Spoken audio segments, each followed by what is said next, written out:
Good evening, everybody, and welcome to the Tuesday, April 14th, 2026 Port Washington Board of Education meeting. At this time, I'd like to ask all to rise for the flag salute. I pledge allegiance to the flag of the United States of America and to the republic for which it stands, one nation, under God, indivisible, with liberty and justice for all. Okay, thank you. At this time, I call on the district clerk to take a roll call. Adam Smith. Here. Julie Epstein. Sandra Alvarez. Here. Deborah Brooks. Here. Rachel Gilliar. Here. Nanette Melkonian. Here. Jessica Mawani. Here. Thank you. At this time, I'd like to make a motion to adopt the April 14th, 2026 agenda. That's today's agenda. Do I have a second? Ms. Brooks? Ms. Alvarez? All in favor? 7-0. The agenda is adopted. At this time, I'd like to make a motion to recess to executive session to discuss the employment of particular persons and seek advice from counsel. Do we have a second? Ms. Melwani? All in favor? 7-0. We are recessed to executive. We should be back in about an hour.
At this time, we're going to reconvene in public session.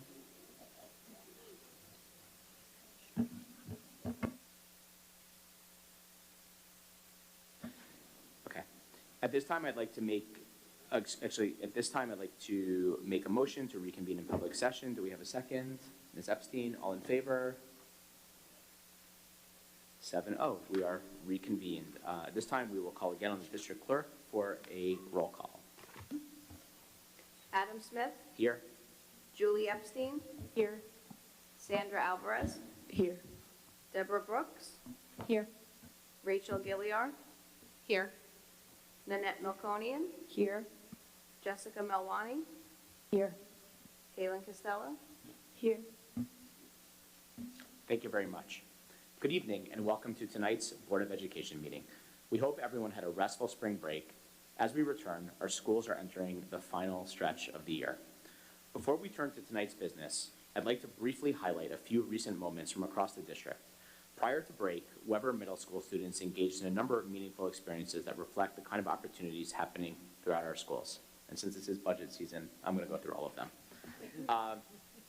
Our sixth graders participated in Culture Day, featuring a klezmer band performance, including one of our own band teachers, as part of a broader culture week led by our world language department. Our eighth grade students had the opportunity to work with blues musician Toby Walker, whose engaging style made for a memorable experience. We also celebrate that Weber's Science Olympiad team is advancing to the state competition, and students earned first, second, and third place in the New York State Radon Poster Contest.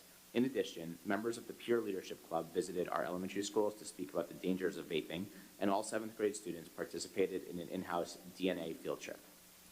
Continuing with highlights from across the district, our Salem second grade circus delighted audiences with its creativity and energy, and the Schreiber High School dance showcase captivated us all with the original student choreography that truly highlighted the depth of talent in our schools.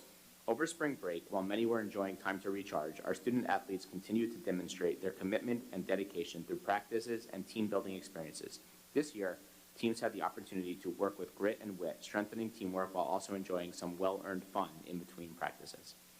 We also look forward to the sweet sounds of jazz at our upcoming District Night of Jazz on April 23rd, where world-renowned alto saxophonist Jaleel Shaw will perform alongside our talented student musicians from Sousa, Weber, and Schreiber. We hope to see all of you there. These are just a few examples of the strong academic, cultural, and leadership opportunities taking place throughout our schools.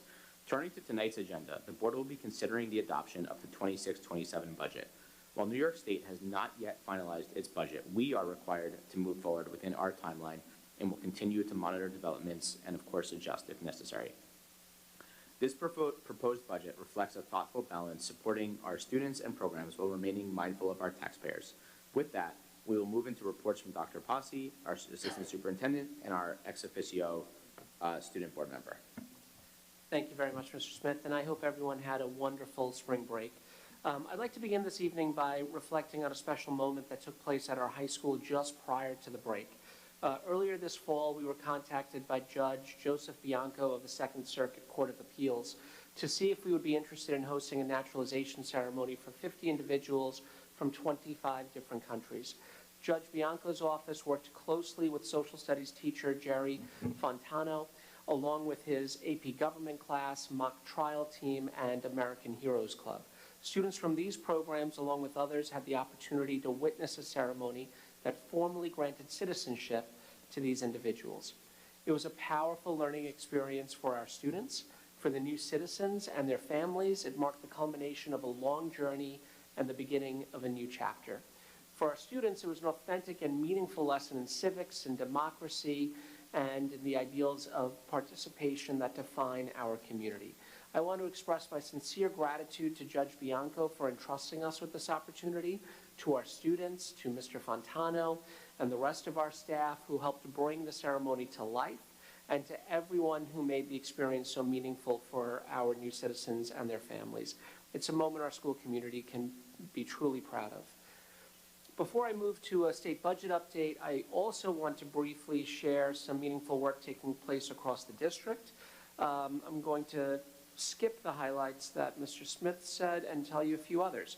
Weber students demonstrated a strong commitment to their community through the school's third annual Slam Dunk Hunger food drive. They collected more than 3,000 items in March alone. And over the past 3 years, Weber has donated more than 10,000 items to help address food insecurity in our local community. And I really want to congratulate the Weber staff and students for that incredible commitment.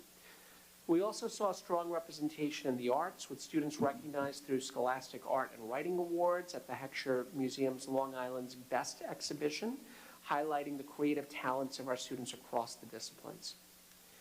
So finally, let me just give you a brief update on the state budget process. This will come to a surprise to no one.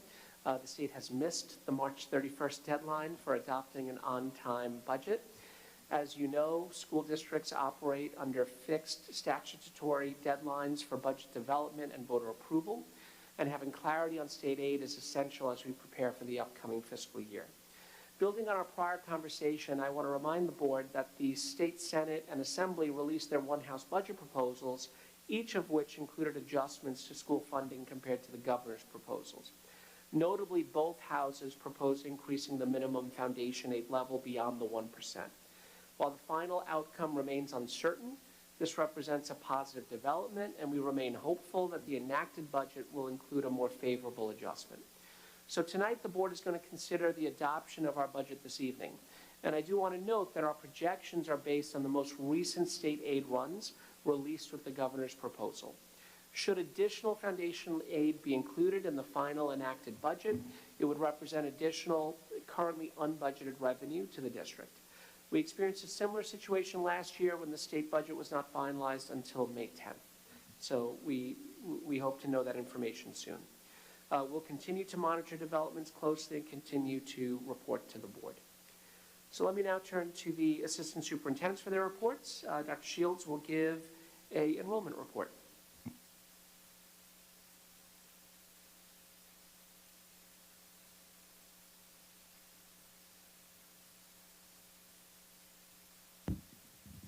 Good evening. The last enrollment report was calculated on April 1st.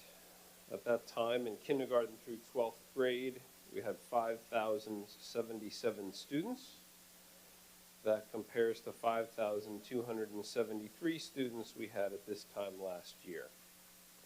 We continue to monitor the kindergarten enrollment, and as those numbers become clearer to us, I'll report to the board on how those numbers are progressing. Just a reminder, our kindergarten class that we're expecting for September is about 368 students. It's very early in the process, but central registration is giving me these preliminary updates now, and as they become more concrete, I will then share them with the board during the month of May, and then going forward. Thank you.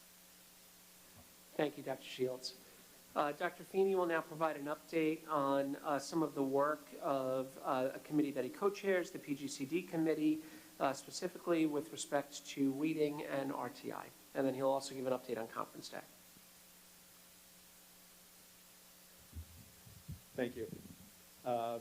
Two PGCD RTI committee, two PGCD updates. Our RTI subcommittee, after months of revisions, an updated version of the district's RTI plan was approved by the PGCD committee at the end of February. That revision adjusted some of the language related to ENL students, RTI services. Once that revision is signed off, we'll get it posted to the district website.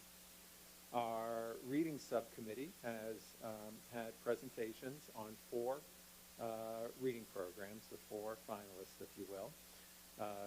With the last 2 presentations made the day before the spring recess. The full committee is going to meet at the beginning of May, after the New York State tests are completed, to select the 2 programs to be piloted next year. The committee will aim to have pilots at most every grade level in each of the elementary schools. Our Superintendent's Conference Day on March 20th provided a coherent set of learning experiences aligned to our district priority areas. Across all levels, sessions focused on strengthening literacy instruction through work with Tim Shanahan, read aloud planning, and strategies for teaching complex texts, while also reinforcing our commitment to inclusive practices through ENL supports, special education workshops, and progress monitoring. Staff engaged in meaningful curriculum alignment and vertical articulation work, particularly at the secondary level, ensuring consistency and rigor across programs.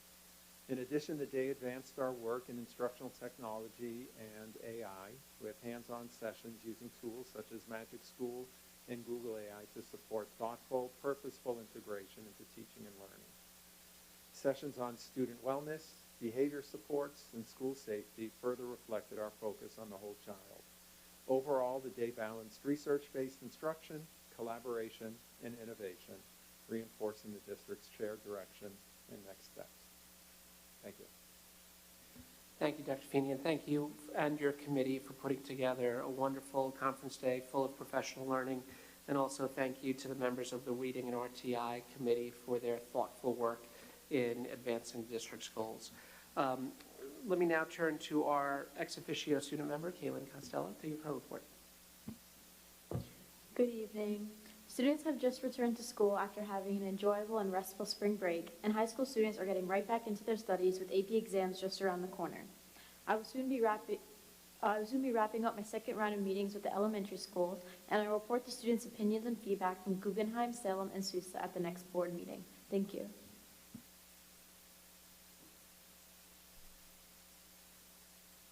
At this time, we move to community comments. I did not see anybody signed in. Anybody? Okay. Fantastic. So that, good sign for a quick meeting. We're going to move to our discussion item. The only discussion item for this evening is the budget. As mentioned earlier, we do hope to adopt the budget presented later on in the consent agenda.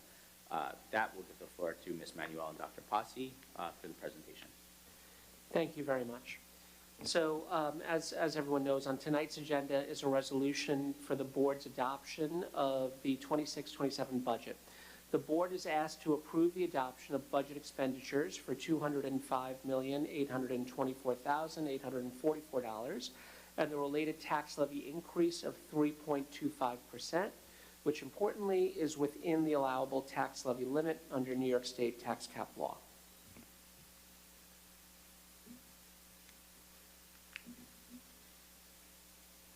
Having some trouble with the, could you advance the slide for me?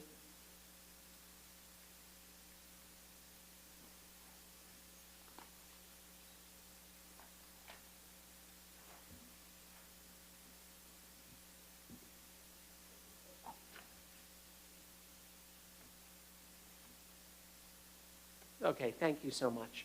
So as everyone is aware, the budget development process has been underway for several months. We began discussions grounded in student achievement data to ensure our work remains anchored in student outcomes.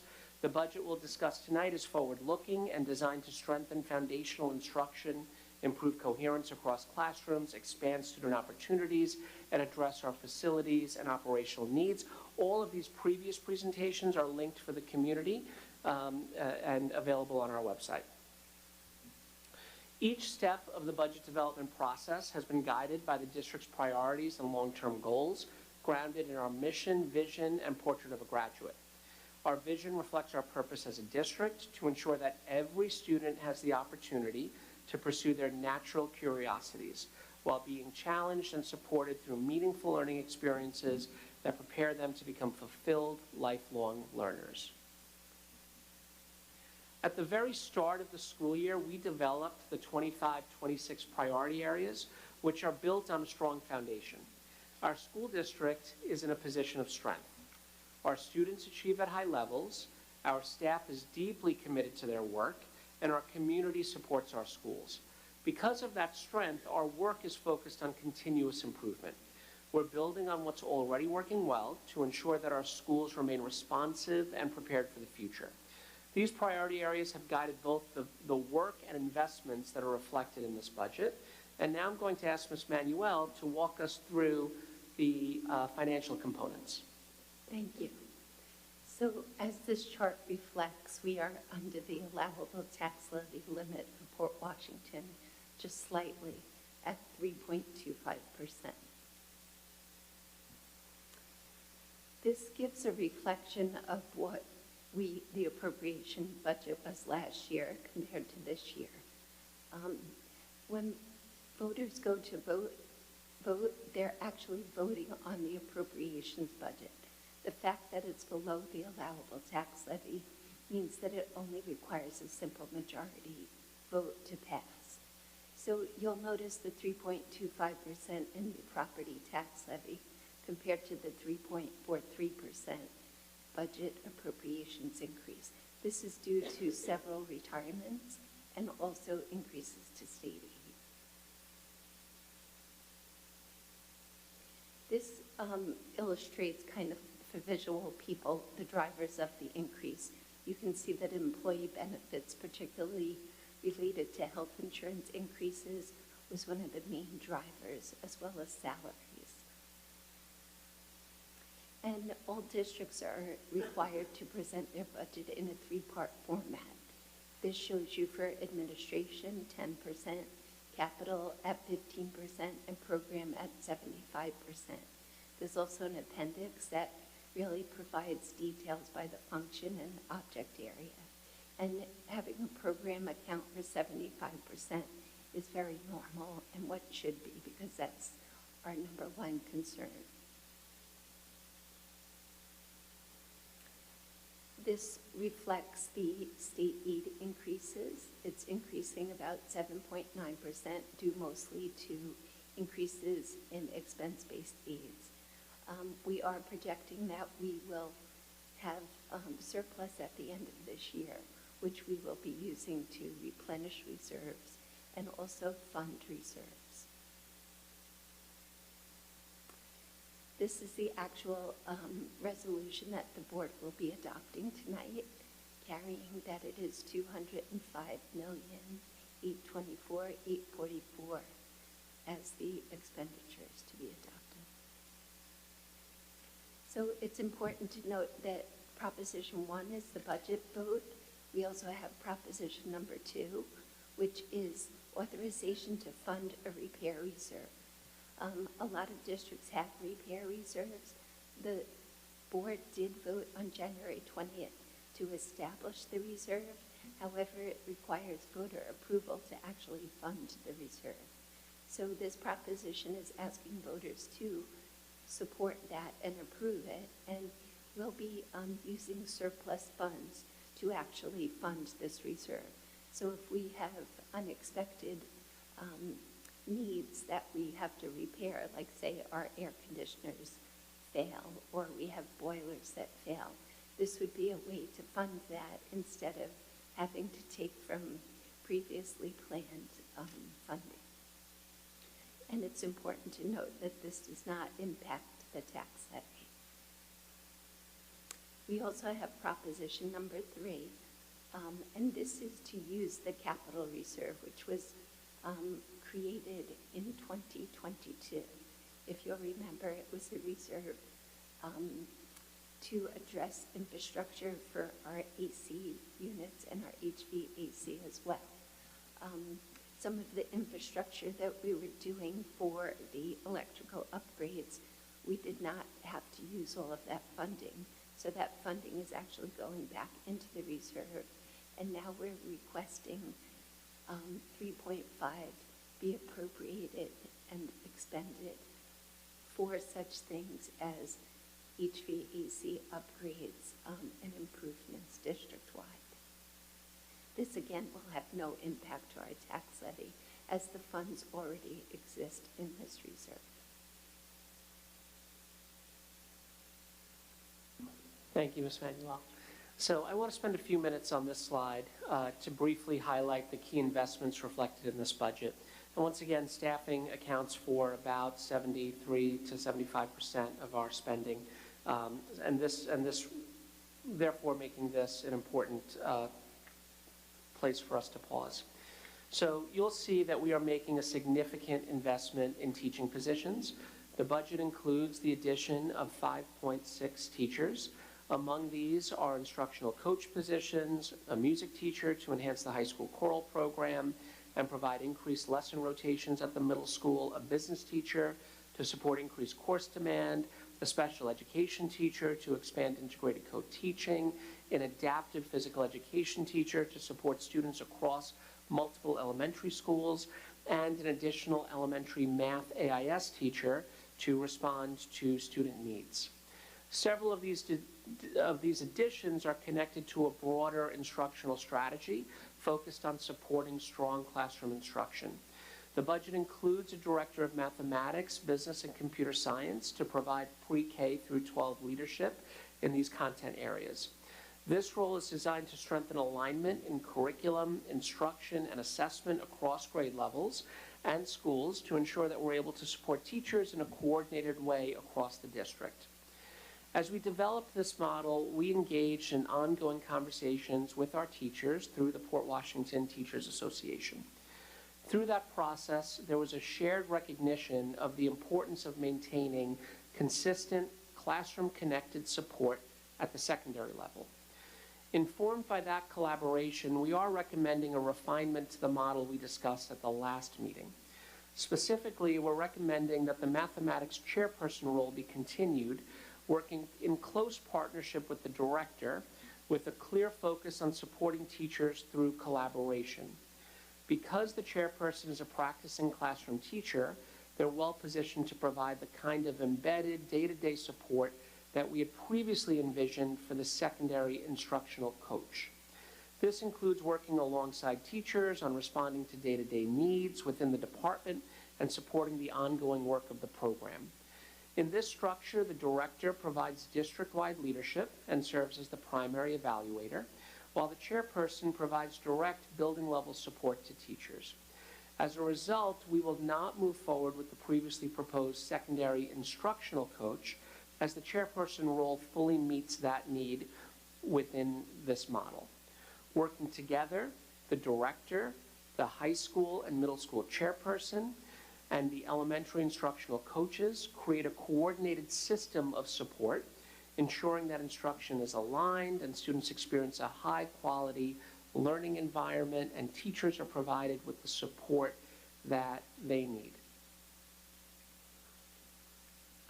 So building on these staffing investments, I'd like to briefly highlight how the rest of the budget has come together, how these resources come together to support our work across the district. This slide shows our strategic investments in strengthening instruction, expanding opportunity, and supporting students. We are continuing our focus on foundational literacy and mathematics through the implementation of our phonics work, the rollout of our math program, and professional learning that supports high-quality instruction. We're increasing access to advanced coursework and creating more flexible pathways, particularly at the middle and high school levels. This includes revising our middle school acceleration model and expanding high school offerings such as AP Seminar, Business, Music, and Accelerated Mathematics sequences. We are also expanding integrated co-teaching, academic intervention services, and adaptive physical education, while maintaining E&L staffing to support multilingual learners. Together, these efforts ensure that students receive timely and targeted support across our schools. This slide highlights key investments in facilities improvement, safety and security, operations, and technology infrastructure. The budget supports advancing our long-term plan with targeted improvements across buildings. This includes expanding air conditioning to complete all second-floor classrooms, HVAC upgrades at Schreiber, and improvements to lighting, flooring, and doors across multiple schools. We're continuing enhancements such as upgrades to cameras, perimeter fencing, and secure entry points, along with improvements to student spaces like the playground at Guggenheim. The budget includes the replacement of aging transportation equipment, including a district bus, as well as the addition of an electric vehicle to improve efficiency on private school run routes. Finally, we're investing in Wi-Fi upgrades at the elementary level, device refresh for students and staff, and printer replacements to ensure reliable systems that support instruction.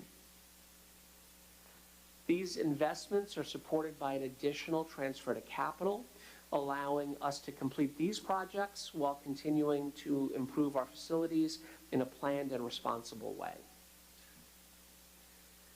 Our public budget hearing is set for May 5th, and the budget vote is for May 19th. And I want to just again underscore briefly what will appear on the ballot. So as Kathy Manuel said, Proposition 1 is the adoption of the 26-27 school district budget. Proposition 2 is to fund the district's repair reserve. This reserve functions like a savings account and would be funded through surplus funds as available from the district's general fund. As a result, it does not impact the 26-27 tax levy. Proposition 3 is to authorize the use of existing monies in the district's capital reserve for electrical and HVAC upgrades across the district. Much of our HVAC equipment has exceeded its useful life, and we've already experienced failures at Weber, the Administrative Annex, and Guggenheim that require replacement. This proposition uses funds already set aside and therefore does not impact the 26-27 tax levy, but does require voter approval to access. Finally, the election of 2 Board of Education trustees is on the ballot. And that's our presentation. Great.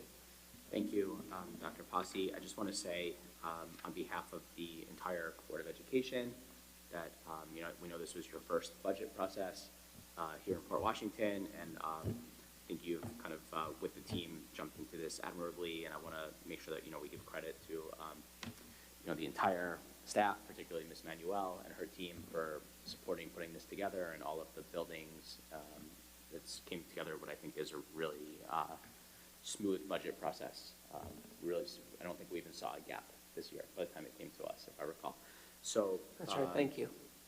Yeah, and I think that, again, I speak on behalf of the entire board in saying that we appreciate the collaboration and flexibility with our staff and our teachers to come to something that works for everybody, especially after hearing from them at our last meeting. So with that, I think we should have probably very limited questions or comments, because we went through, this is really just a summary of everything, but I do want to open the floor. Why don't we, really quickly. Like I said, Ms. Brooks, it's up to you if this is a fast meeting. No, this is just a very quick clarifying question. And I do want to say thank you to Dr. Passy, to Ms. Manuel, to everybody who was involved in creating this budget. As a board watcher for many years, this is definitely the smoothest process that I've observed in all of my time in the district. And I think this is a very strong and responsible budget that not only maintains all of our excellent programs, but supports teachers, supports students, and creates some really important opportunities for our school communities. So thank you. My only question is a very quick clarification. It's about the expansion of the HVAC, the air conditioning. You note that it's for all second floor classrooms. I just wanted to understand, is that in every building that has a second floor? Yes, across the district. Great, thank you. Ms. Brooks? Thank you. I echo Ms. Milwani's sentiments, and at our last meeting, I asked questions that related mostly to the new director position, because I didn't really have questions about anything else. I do have one question about something else, and then I do have a follow-up question about the director position. Occasionally, we will get grant money from our elected officials. Have we seen any of that, heard about anything this year? Yeah, we asked for that, as you know. We haven't heard back from. I didn't know if Ms. Manuel had heard anything, if there was an update, so. The funds that we thought we were going to get for the current 25-26, we did not receive that. Like last year, we thought we were going to get it, but we haven't. So I didn't plan for that for this year. Okay, thank you. And now, as far as the director goes, so Dr. Passy, I just want to understand, because I asked a lot of questions about to whom the director would report, to whom the chairs currently report. But you said something where you said the director serves as the primary evaluator. Does that mean the director is there another level of evaluation in there and who was doing the evaluation before? What is the change? Sure. So our APPR process typically has multiple observers. So the principals conduct observations, the chair people conduct observations at the secondary level, at the high school level, I should say, not at the middle school. because middle school chairs do not have any release time. So the change is that we would like the director of mathematics to oversee the mathematics program pre-K through 12, which means that they should be the direct evaluator for the math AIS teachers at the elementary level, the math instructional coaches, the math teachers at the high school and middle school, as well as the chair people. The chair people will also report to the building principals, because the building principals, it's their chairperson to help be the day-to-day contact for teachers regarding building issues. Thank you for the clarification. I have no other questions. Everybody on this side, good? Awesome. Okay. With that, we will bring this back up on the consent agenda. Okay, just make sure I'm on the right page. Okay, good. I have a new collapse format here, so I'm sure I'm used to it. At this time, I'd like to make a motion to approve the March 24th, 2026 BOE meeting minutes. Is there a second? Ms. Epstein, all in favor? The minutes are approved. We are at committee reports. Please note that the audit committee is meeting tomorrow at 9 a.m. in the CAM Annex, and the budget and facilities committee is meeting. Oh, it's canceled. Is canceled, and they will meet on Monday, May 4th. The curriculum committee met before the break, so Ms. Melkonian, you can give your report, and then Ms. Brooks, I believe you have something from the policy committee. Thank you. Before the break, we had a very detailed conversation with our new Director of Guidance, Mr. Arini, where we discussed the college admissions results and plans for the upcoming school year in terms of prioritizing college admissions. The presentation is on the website. Next, in May, we unfortunately didn't have a way to get one in for April this year, so our next meeting is Friday, May 8th, and we will be discussing the work of our building level equity teams. Ms. Brooks.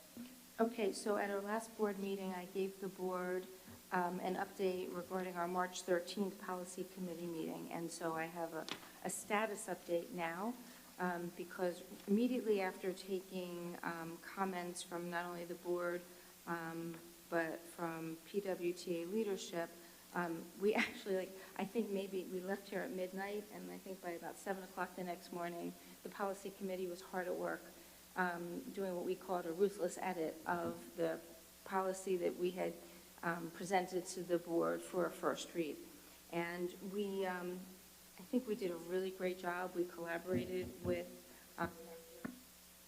Dr. Posse and Dr. Shields, and what you have in front of you now is that result is not on for adoption. It is on for a second read to make sure that we understood correctly what the board was asking of us at the last meeting, and also to let the public know that at our upcoming meeting on policy committee meeting on April 24th, it is expected we will hear from the PWTA. I don't know if it'll be leadership or the grading subcommittee, but somehow we will hear from those stakeholders and mesh everything together with the goal of putting this policy on for a first read in late April. So having set that for adoption late April. With that said, this board has seen the bloodied, chopped up, heavily revised first read draft, and you have a clean copy. Are there any comments that you need the policy committee to take under advisement before our next policy committee meeting on the 24th?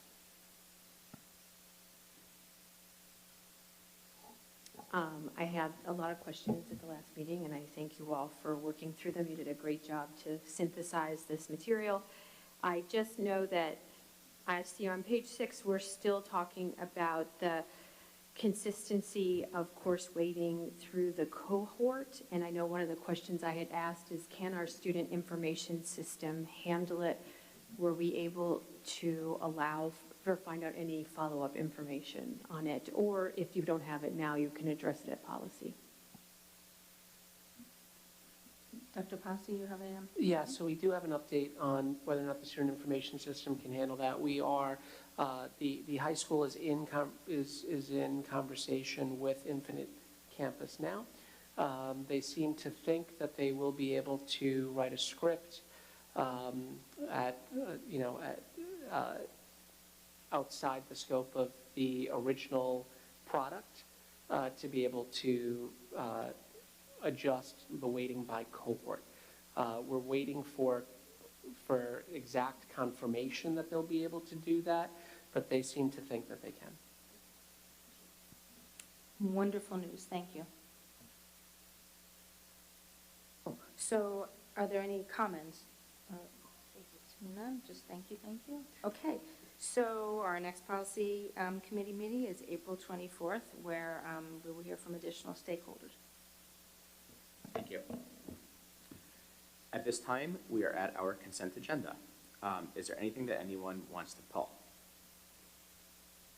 No? Okay. Motion to approve items 12.1 through 7.1. I'm sorry, 17.1. Is there a second? Ms. Brooks, all in favor? 7-0. So the consent agenda is approved. The budget is adopted.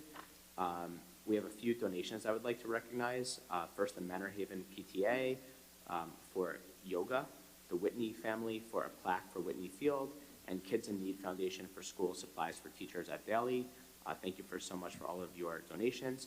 The board would also like to note that we have a sad resignation, which is principal at SUSA, Ms. Sheehan, has resigned effective July 1st, I believe, and she will be taking an assistant superintendent role elsewhere. And while we're sorry to see her go, we do wish you the best of luck in your future endeavors.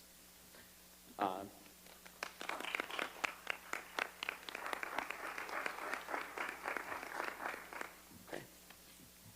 So,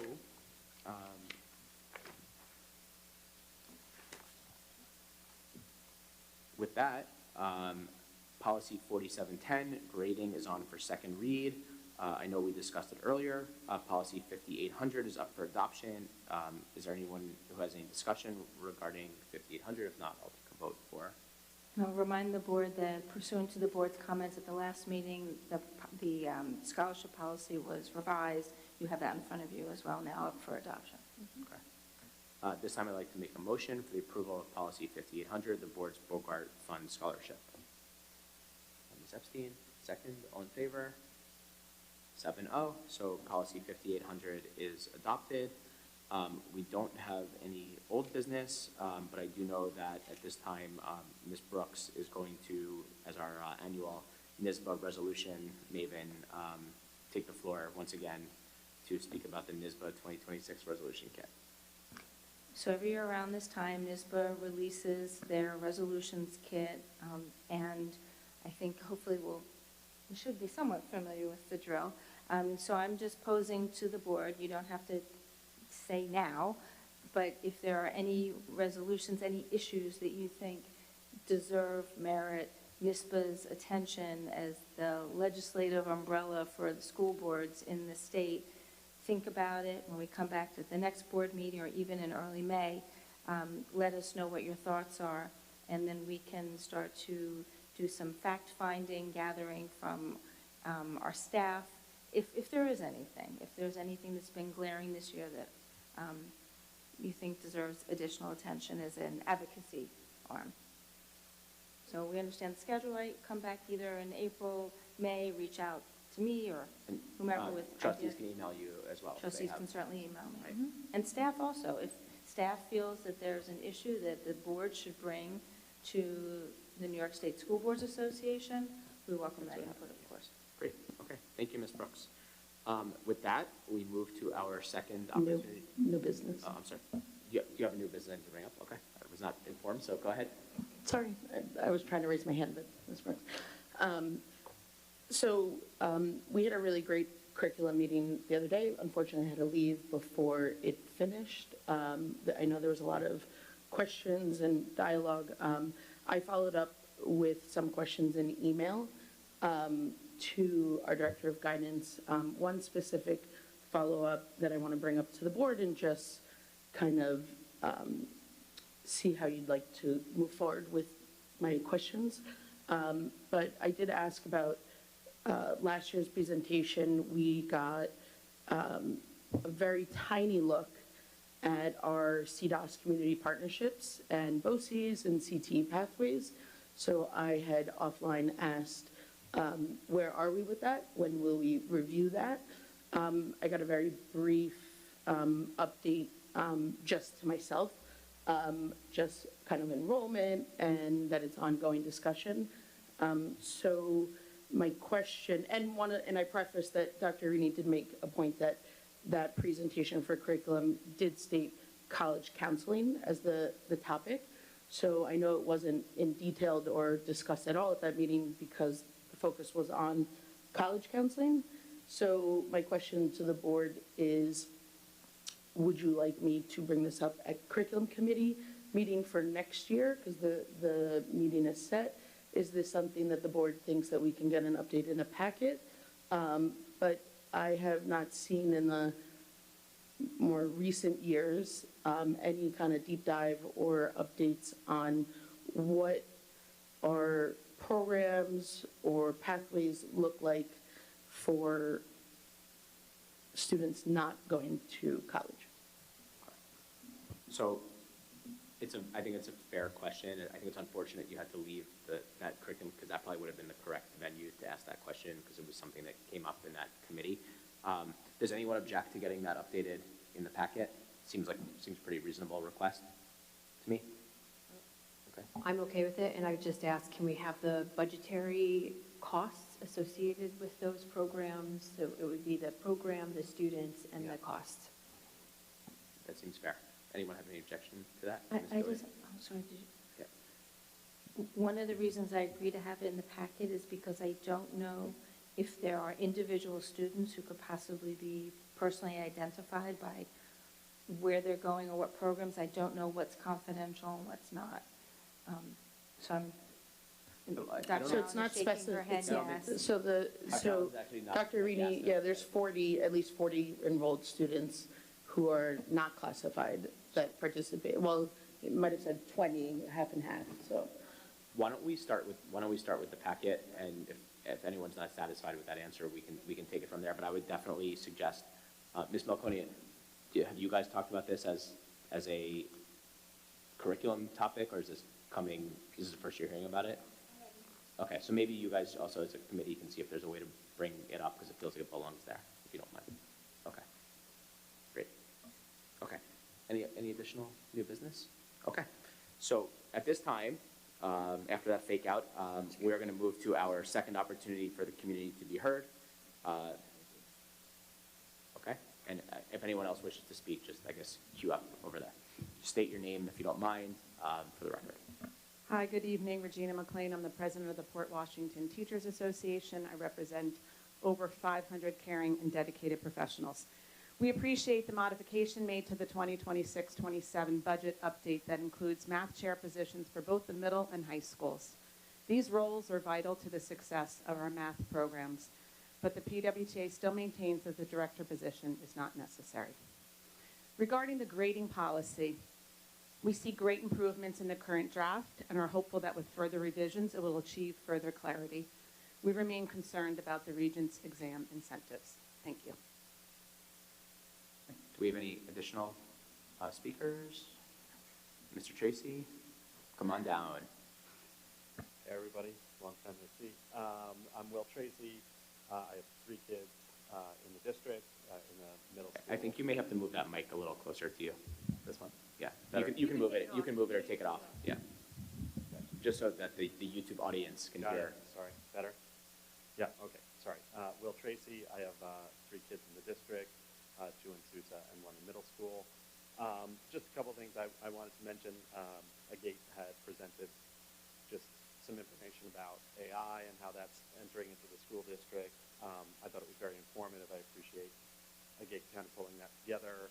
I would say that I walked away a little bit, especially as my own son advances into high school, a little unclear as to what the policies are in terms of how AI is being managed, and quite frankly, how do we keep integrity and the avoidance of cheating happening. Because it's just a very advanced technology, and I think while it continues to evolve, there needs to be a concrete policy as to how students are being held accountable. What's the policy in terms of how the teachers are using it, and quite frankly, just something formalized around that, because I think it's a very wide world out there. It's a great tool. I also think consistency will help kind of create a funnel for the students and help them kind of understand the playing field. That can always be changed. I'm not saying it needs to be static, but it's here, and quite frankly, it can create a tremendous disadvantage for kids who are going to put in the work hard, sit with a pen and paper, or just really looking through things, and a kid who's just sophisticated and can just type it out in AI and get the A, and everything's graded on a curve, so they're at a disadvantage. So I really would implore the board to look at that, and Dr. Passy to really come up with a very formalized policy around how AI is used and really holding students accountable if they're using it inappropriately. And then just one quick other thing, just technology in general. Obviously, things like iReady are in the news. I have no idea about the merits of any of that discussion, but the district has used a lot of different programs throughout really the time I've been involved in the school district. My feeling is how are they being rated for their effectiveness? When are they being assessed as ineffective? Do we need as many as we have? Some of them are great, some of them are mediocre. There's a lot of technology out there, and we spend money on it, and I think just some sort of system of evaluation and saying, do we need all these technology, specifically software, as we move forward? Do young kids need to be exposed to this as early as they are?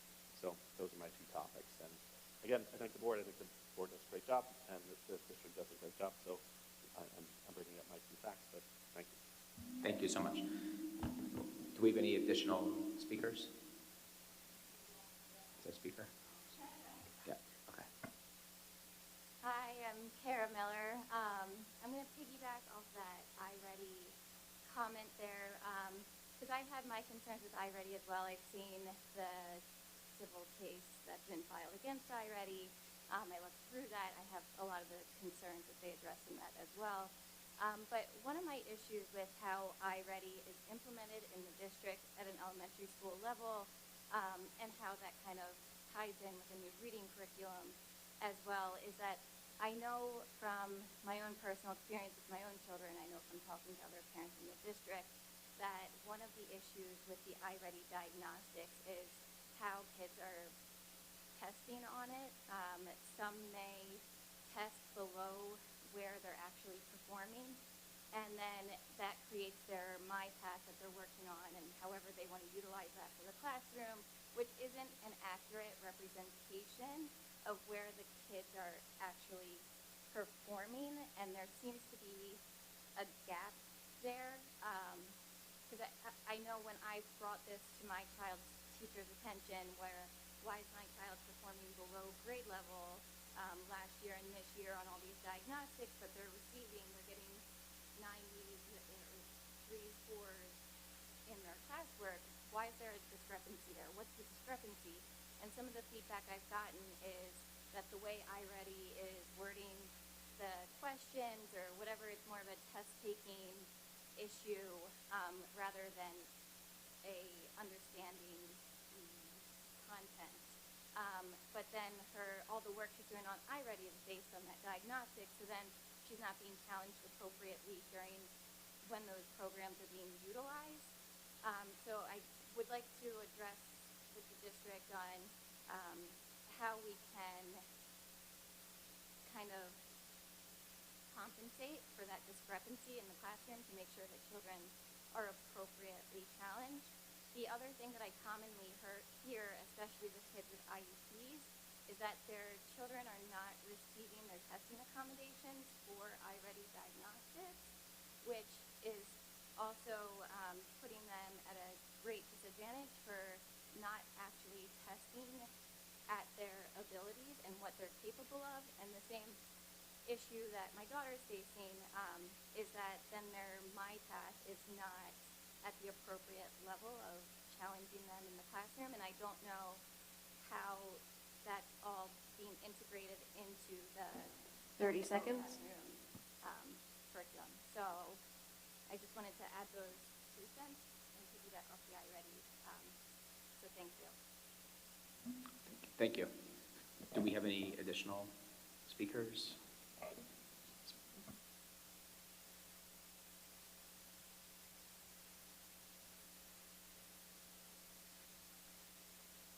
Hi, good evening, Denise Paredes. I'd just like to start by thanking everyone once again for all the work on the grading policy. I know I say it all the time, but I really do appreciate it. I know the parent community does as well. I would just like to voice a hope that the teachers will be at the next policy meeting or a representation of the union or of the subcommittee, because as you know, you do all of your work in public. The parents do all of their commenting in public. All of our emails to the board are subject to FOIL requests. Everything that everyone is saying from the board and the subcommittee and the parent community is very readily available to the public. I feel like it's a little bit unclear where the teachers' concerns are. I appreciate that Ms. McLean said she has concerns about the Regents grading, but what are those concerns? I think if they were better understood by the parents, we could move the ball forward maybe a little bit faster, or if they were better understood by the community in general. It's mid-April. The Regents are in June. I think we've been talking about this for maybe over a year, maybe 18 months by now. So I think there will be a presence at the policy meeting on the 24th. Hopefully, we will be met with a presence from the teachers union as well. And that's just my comment. Thanks.